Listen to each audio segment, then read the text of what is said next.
Sir നമസ്കാരം. എൻ്റെ പേര് രജനി. സാറിനെ എന്നെ വ്യക്തമായിട്ട് അറിയാം. കാരണം എൻ്റെ വീട്ടിൽ സാർ വന്നിട്ടുള്ളതാണ്, ആൻഡോ സാറും വന്നിട്ടുള്ളതാണ്. അപ്പം 2022 സെപ്റ്റംബർ 5-ാം തീയതിയാണ് എൻ്റെ മകൾ ഈ ലോകത്തുനിന്ന് പോയത്.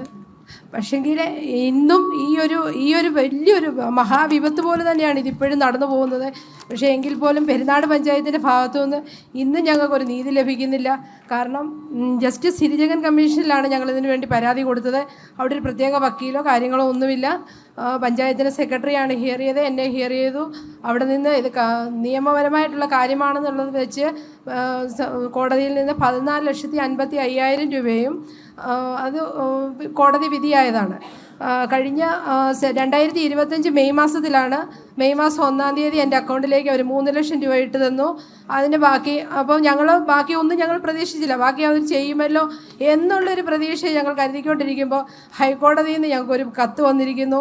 അവർ അതിനൊരു സ്റ്റേ ഓർഡർ പോലെ, അതായത് ബാക്കി തുക പഞ്ചായത്തിന് അതില്ല. അങ്ങനെ അവരാണെങ്കിൽ അങ്ങനെ ഒരു കാര്യം നമുക്ക് സമീപിക്കാറ്. കാരണം ഞങ്ങൾ സാമ്പത്തികമായിട്ട് വളരെ സാറ് നേരിട്ട് കണ്ടിട്ടുള്ളതാണ് ഞങ്ങളുടെ വീടും കാര്യങ്ങളും എല്ലാം.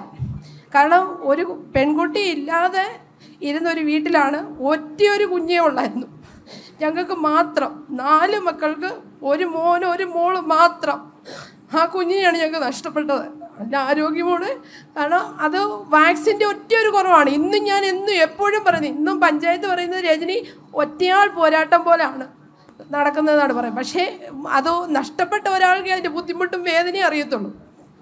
അവളെ കാണുന്നവർ ജീവിതത്തിൽ ഒരിക്കൽ പോലും അവളെ മറക്കത്തില്ല. അത്ര പേഴ്സണാലിറ്റിയുള്ളൊരു കുഞ്ഞായിരുന്നു.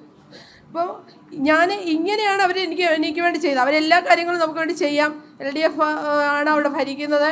അപ്പം ഞങ്ങൾ LDF അല്ല എന്ന് അവർ പൊതുവായിട്ട് എന്നോട് നേരിട്ട് പറഞ്ഞിട്ടുണ്ട്. അവർ LDFകാരല്ല, നമ്മുടെ പാർട്ടിക്കാരല്ല എന്ന് എന്നോട് മുഖത്ത് നോക്കി പറഞ്ഞിട്ടുള്ളവരാണ്. അങ്ങനെ പോലും ഒരു മനസാക്ഷി ഇല്ലാത്ത രീതിയിലാണ് പ്രവർത്തിച്ചിട്ടുള്ളത്. പക്ഷേങ്കിൽ ഒരിക്കലും ഒരു പഞ്ചായത്തിൻ്റെ ഭാഗത്തു നിന്ന് ഞാൻ ഒരിക്കലും പ്രതീക്ഷിക്കാത്ത കാര്യമാണ് ഇവർ ചെയ്തത്. 14,55,000 രൂപ ഒരു കുഞ്ഞിൻ്റെ പേരിൽ ഒരു ഇൻഷുറൻസ് ക്ലെയിം പോലെയാണ് അത് വന്നിരിക്കുന്നത്. പക്ഷേ എന്നിട്ട് പോലും 3 ലക്ഷം രൂപ ഇട്ടിട്ട് ബാക്കി തുകയ്ക്ക് വേണ്ടി അവർ ഹൈക്കോടതിയിൽ അപ്പീൽ പോയിരിക്കുക. അപ്പീൽ പോയിട്ട് അപ്പീൽ ചെയ്തിരിക്കുന്ന ക്ലബ് ചെയ്ത് വേറെ മൊത്തം കേസുകളുടെ ഇടയ്ക്ക് കയറ്റി വിട്ടിരിക്കുക. സ്പെഷ്യൽ കേസായിട്ട് സിരിജഗൻ കമ്മീഷൻ, ഇപ്പോൾ എല്ലാവർക്കും അറിയാം, സിരിജഗൻ കമ്മീഷൻ അവിടെ നിർത്തലാക്കി വെച്ചിരിക്കുകയാണ്. അവർക്ക് പ്രവർത്തിക്കാൻ ഫണ്ടില്ലാത്ത കാരണം കൊണ്ട്. പക്ഷെങ്കിൽ ഈ ഒരു കേസ് ഇതാണ് ലാസ്റ്റ് കേസ്. അവിടെ ഹിയർ ചെയ്ത ഒരു കേസ്, ലാസ്റ്റ് കേസ് തന്നെ സ്പെഷ്യൽ കേസായിട്ട് അവിടെ എടുത്ത് കാര്യങ്ങൾ ചെയ്ത് ഇത്രയും കാര്യങ്ങൾ വന്നു കഴിഞ്ഞപ്പോൾ ഞങ്ങളുടെ പഞ്ചായത്തിൻ്റെ ഭാഗത്തു നിന്നുണ്ടായ കാര്യങ്ങളാണിത്. അങ്ങനെ വന്നു കഴിഞ്ഞപ്പോൾ ഞങ്ങൾ കളക്ടർക്ക് കൊണ്ടുകൊടുത്ത് കളക്ടർ അവിടെ ഹിയറിങ്ങിന് വിളിച്ചു. വിവരങ്ങൾ പറഞ്ഞു കഴിഞ്ഞപ്പം LSGD ഡിപ്പാർട്ട്മെൻറ്റിന് റിക്വസ്റ്റ് കൊടുത്തിരിക്കുകയാണ് ഫണ്ട് അനുവദിക്കണം എന്ന് പറഞ്ഞുകൊണ്ട്. പക്ഷേ ഇതുവരെ അതിന് യാതൊരു നടപടികളും ഇല്ല. ഇപ്പോഴും തെരുവ് നായ്ക്കൾ അവിടെ യഥേഷ്ടം വിവരിക്കുക, ഒരു നടപടികളും ഇല്ലാതെ വരികയാണ്. മകള് പേപ്പട്ടി അടിച്ച് മരിച്ചിട്ട് ഞങ്ങൾ ആ വീട്ടിൽ പോയതാണ്.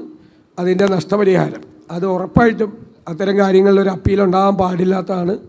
അത് വേണ്ട നടപടികൾ ശ്രദ്ധിച്ചിട്ട് നമുക്ക് സ്വീകരിക്കാം.